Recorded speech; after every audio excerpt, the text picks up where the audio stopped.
What's up mga kabugsay? Yan, ito po ang aming lugar dito sa Negros Oriental, Kalindagan, Candayong, Dumaguete City. Dito po ako sa nilang mga kabugsay. Yan, oh. Ang ganda dito ngayon mga kabugsay kasi maaliwalas yung panahon at hindi maalon. Maraming tao din dito minsan mga kabugsay. Sa ngayon konti lang. Marami ring napapahangin dito mahapon kasi hapon yan eh.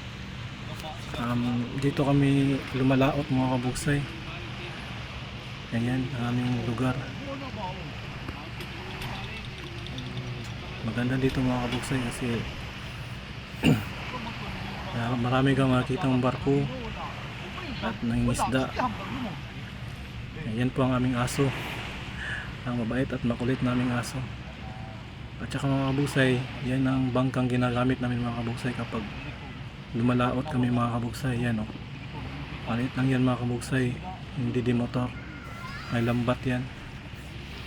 Tsaka dun din mga kabugsay, yan ang bahay ng aking tito. Diyan po binibenta yung aming huli ng isda. Yan, may maliit na tindahan dyan ng isda. Kapag may huli kami mga kabugsay, dyan po namin binibenta. Ang panahon ngayon mga kabugsay, oh, medyo makulimlim, parang uulan. Ayan mga kabugsay, ang ganda ng panahon, oh. Hindi masyadong mainit at may hangin konti lang. Yan. Pero parang di yan ulan mga kabugsay, makulimlim lang. Yan po ang mga bangka na ginagamit dito. Yan.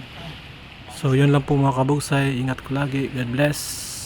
Don't forget to like, share, and subscribe mga kabugsay.